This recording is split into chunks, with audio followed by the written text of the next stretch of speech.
You guys have any questions before we move on? Anything you want to chat about? No, we good? Yes, sir? Do you think that like reparations should just go to like one like group, or like should it target like people that are in the same kind of like socioeconomic like group? Because that's an interesting question. What do you mean by that? Well, like there are like white people that have like been disenfranchised like recently, like recently is the key. Recently is the key. The country like deindustrialized, right? So like a lot of people in like manufacturing jobs and stuff, like right. barriers were affected. But so to your question, I think you have to understand what the word reparations means first. So reparations, you are repairing something that you have broken. You are paying for something that you were supposed to pay for. I'm not saying that there aren't people living in America today who are suffering and are going through pain and strife because of what's happening when it comes to machines taking jobs, factories becoming industrialized, etc. But reparations is a specific conversation about a specific time in America, and that is black people were slaves. You know what I mean? I've even heard people say like, oh, but there were some of the Irish who were indentured. Like, yeah, slavery. Look at the numbers, look at the time, look at the level of work. You could not work toward your freedom. For most black people in America, this was a time when you lived and died as a slave. And so that's what reparations is about. And so I hear what you're saying, but I think that's a completely separate conversation that needs to be had about the now.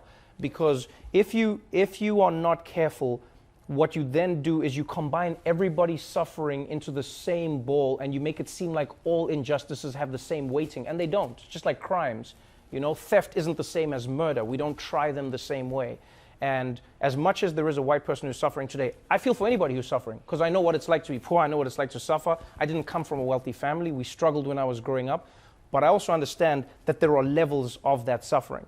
You know, and so sometimes white people, it does block a white person, because you go white privilege, and a person goes, I'm poor and I'm white. Where's the privilege?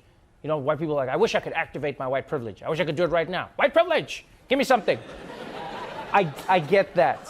I get that. Trust me, I get it. It is hard to accept that you have benefits because of the color of your skin if you cannot see the benefits that you have. But the thing I try to explain to a person is, think of it more like golf. Don't think of it as privilege, then think of it like a handicap.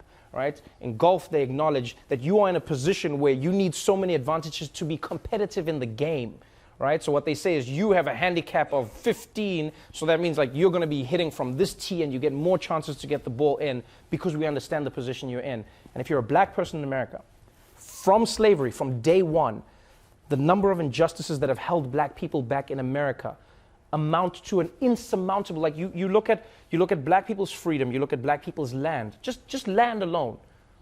The amount of wealth you can acquire over time if you own land is exponential, because you have the land, you have the fact that you can borrow based on the land, you have the fact that you can use the money that you have borrowed to grow more wealth, you can use it to grow your family's wealth. Just taking that away from black people alone is crippling them. And so you combine that with slavery, and then you look at Jim Crow laws. You didn't let black people in America live in the areas that they wanted to live in. They couldn't get loans from the banks that they wanted to get loans from. And then on top of that, when they started getting the loans from American banks were found to be giving them higher interest rates, when in fact they were the same risk as many of the other races that they were giving loans to. So when you combine all of those things, I think it's safe to say that black Americans have a conversation that they need to be having with the United States. Doesn't involve me, doesn't involve white people, it's like, yo, American government, meet the black people.